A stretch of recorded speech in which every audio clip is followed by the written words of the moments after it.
Let me take you to Bawku, where the presidential and parliamentary elections in Bawku Central, Upper East region, proceeded peacefully despite fears of violence due to ongoing chieftaincy tensions. The calm was quite welcoming. It's relieving to know that residents and observers alike also noticed that there weren't any form of dispute or violence. Albert Story reports from the volatile area on this journey covering the elections. On the eve of the election at the regional police headquarters in Bolgatanga, I found many voters stranded. And now, because of the security situation, they need to search your bags and then search your wares before you can now load them in the truck. The market trucks are not willing to go. So everything is now being dumped here. We have been stranded here for days. A lot of people have been sleeping here. Some of the voters managed to arrange their transportation and journey in groups to Bawku, escorted by police patrols. But hundreds more were anxiously waiting and getting apprehensive. Commit yourself for them to screen you fast and put you in the cars. 3 police officers joined us in my car while the rest of their team drove behind us. We made our way to Bawku. This evening we saw a lot of military men inside. They came to town, so I'm sure with that the town will be stable for us to vote. The morning of election day, we arrive at the Bawku Municipal Assembly, where the office of the Electoral Commission is located. The Deputy Constituency Returning Officer, Hassan Dan. We started the deployment yesterday at the distance places. We met the security on 3 occasions, and so that exception is given to us as we are in the EC jackets. That will be at least a pass for the curfew.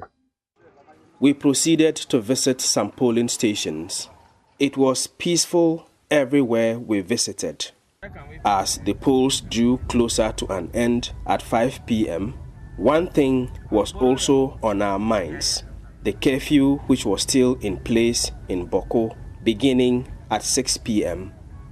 At 7 p.m., we decided to go and wait at the Bawku Divisional Police Station, where we had been informed the Constituency Results Collation Center would be. Now we are being told to move to the office of the Electoral Commission.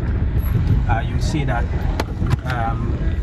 some Electoral Commission officials in the company of security are going there. Later, we learned that the ballot boxes were only to be received here before the results pink sheets were taken to the police station where the collation was to be done. The process took all night. The next morning, MPP Paul Gobre Alali, 3,855 votes. Mahama Yarga of NDC, 25,350. Mahama Ayariga won by a landslide.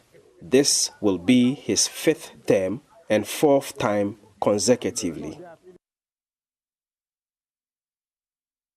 Well, we've got my colleague Albert Story on Zoom to give us more on this story. Now, Albert, I know that even before or prior to the elections, you and I were quite concerned. But it's quite relieving to know that the elections proceeded without any violence. But up until today, it's rather sad that apart from Bawku and in Accra, there are many other stories of violence and disturbances. Bring us updates currently today. How was Bawku? And please tell me more stories about how calming the elections was. Hi, Albert. Hello, can you hear me? Yes, I can hear you. Great. So Bawku is still calm. There haven't been any incidents even after the election. I must tell you that it was really surprising for many people because knowing how Bawku has been over the last 1 or 2 years, many people thought that it's going to be one of the hotspots in this particular election. It turned out, it went actually, very smoothly without any incidents. not even a single sound of a gunshot was heard anywhere, contrary to what people were afraid could happen. Well, Albert, take me through the return of voters. You know, you reported how they journeyed to go and vote and how the police had to escort them to the Bawku town. But how did they return back to their various homes? Was the police also still with them?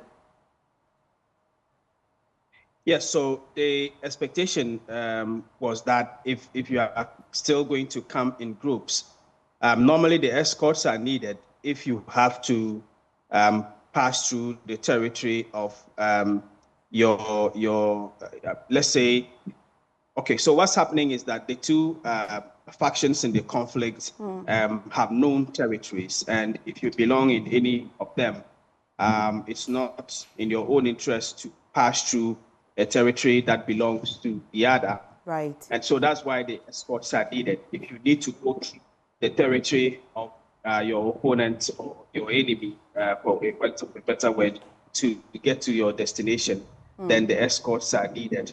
And so this was why it was important for the voters who were stranded on the eve of the election to get escorts into Bawku. In fact, on the morning of the election, I saw some of them arriving into the town, still being escorted by military and police patrols. And so the same arrangement was going to be made for people who wanted to return to their various destinations.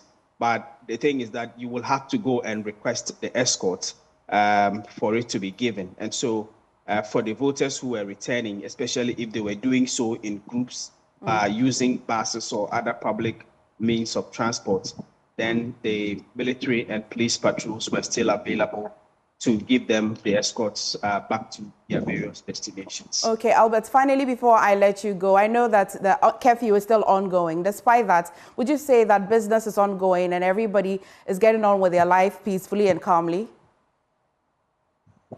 Yes, that's exactly the case. When I arrived in the town on the eve of election and election day itself, I was expecting that many people were going to be indoors for fear of their life, as we have seen in the past. It turned out to be rather the opposite, because many people were found on the streets moving about their normal daily activities. Even when we were leaving the town after the declaration of results, it was still the same thing. We even saw some supporters of the NDC dancing on the streets. So it's been calm since after the election. There haven't been any incidents whatsoever up to this point. Thank you, Albert. You're such a champion. Thank you so much for bringing us that report from Bawku Central.